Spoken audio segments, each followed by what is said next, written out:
Rachel's pain and Yaakov's response. In Parshas Vayeitzei, Yacov and Leah have 4 sons, while Rachel doesn't have any children yet, and this leads to a very severe crisis between Yacov and Rachel expresses her frustration over the fact she can't have children. In Bereshis Perek Lamed Posuk Aleph we read, Vatere Rachel ki lo yolda Yaakov. Rachel saw that she didn't have children, and she didn't have children for Yacov. And the Or HaChaim suggests that the Torah adds the words LeYaakov to Yacov because it was clear that Yacov did not have an issue with his fertility, but it was something to do with Rachel. Vatakane Rachel ba'achosa, and Rachel became envious of her sister. So the simple meaning of the text is like her sister had 4 children and she didn't have any children. But the Or HaChaim continues that he says that had Leah not been her sister, Rachel could have told herself that the fact she didn't have a child was due to genetic differences between her and the other wife of Yacov. She felt that she couldn't account for such genetic differences when Leah, according to the Medrash, was her twin sister, not only her sister. And she felt that she probably had the same genes as Leah. Was Rachel jealous of Leah? Is it ever acceptable to be jealous? Rashi quotes the Medrash Rabbah 71:6, Kina b'ma'aseha hatovim. She was jealous of her good deeds. Rachel said to herself, surely Leah must be more righteous than I am, as otherwise she wouldn't be privileged to have children and I wouldn't have any children.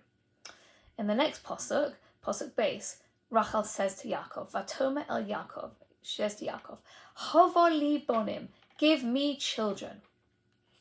Most commentators understand Rachel's plea to Yacov as a request for him to pray for her to have children. Rashi comments that she was saying, didn't your father pray for your mother? Didn't Yitzchak pray for Rivka? Of course, they were both childless at that time. And Rachel carries on in her pain and she says, Ve'im ayin mesa anochi. And if I don't have children, it's like I'm dead. How can a person respond to someone in so much pain? I would have thought that Yacov would have been sympathetic and said something like, Rachel, it's okay, don't worry, we've got each other, we've got a good life, I love you. But what happens in Pasuk base is quite surprising. Vayicha af Yacov barachel, and Yacov got very angry with Rachel, and he says, Vayomer, he says, Hasachas Elokim anochi, am I in the place of God? Is this the response that we would expect Yacov, one of the Avos, to respond to Rachel? So the commentators have got lots to say about this. And Ibn Ezra says, he's saying, am I Hashem? Do I decide these things? The commentators see Yaakov's response as denying his ability to change the situation, either because he doesn't control events or because his prayers have been answered and that the answer for him was no, and it's now Rachel who must pray. And he says, Hasachas Elokim anochi, am I instead of God? Asher mono mimech peri boten, who denied you the fruit of the womb, because Yaakov already had his own biological children. The Mefarshim tell us that she wanted him to pray for her the same way that Yitzchak had prayed for children when he didn't have any children himself. But Yaakov's sharp and biting reply defies comprehension.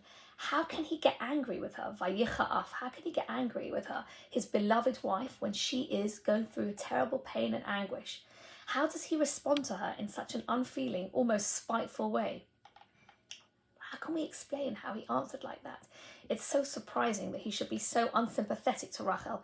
How is this possible to understand? So Nechama Leibowitz, in her commentary on Parshas Vayeitzei in 1953, quotes Rabbi Yitzchak Arama, the Akedas Yitzchak, who passed away in 1492. He used to live in Spain, but he had to leave when the Jews were expelled from Spain, and he moved to Italy. And he says the following: Bishnei hashemas ha'ele chava ve'isha. With these 2 names, a woman has 2 different functions: chava and isha.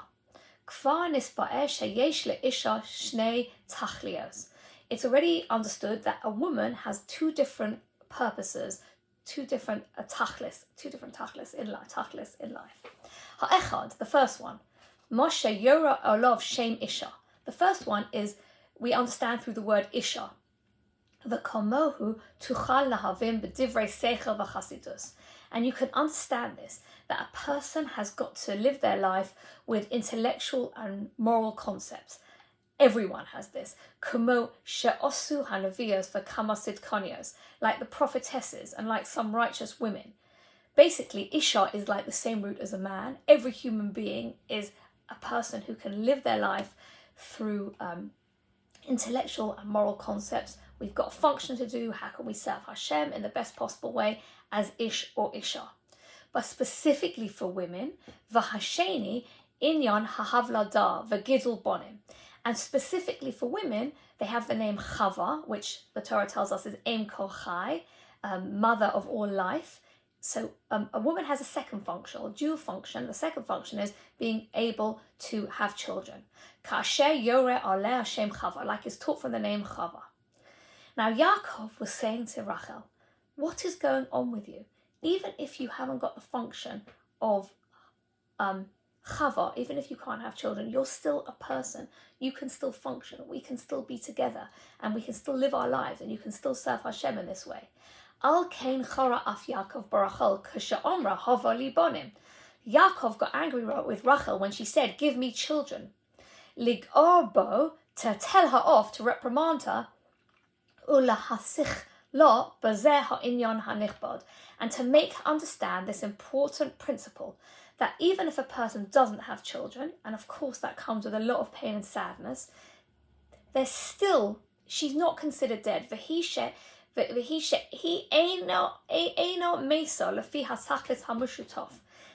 together had a partnership, and she might have felt deprived of having children, and of course that's a very justified feeling for someone who's desperate to have children and can't have children. But together with Yaakov, they had a joint purpose. And he said, we've got something we can do together. We can serve Hashem together, and don't focus so much on that. Let's live our lives together. You've also got me. And Yaakov was trying to get Rachel to understand that even though she didn't have children, she's not dead as far as being a human being is concerned, and as far as serving Hashem is concerned. The Mefarshim give many other explanations to Yaakov's intentions when he responded to Rachel in this way. And of course, I've given the explanation that the Akedas Yitzchak gave. But the fact is, it's still very, very harsh at Rachel's moment of pain and sorrow. Not moment, that's when she expressed it. And in fact, I understand it's the only time that we have direct speech between Rachel and Yaakov. The Medrash tells us that he was not completely correct in his behavior, even if we've got a reason for it or other reasons for it.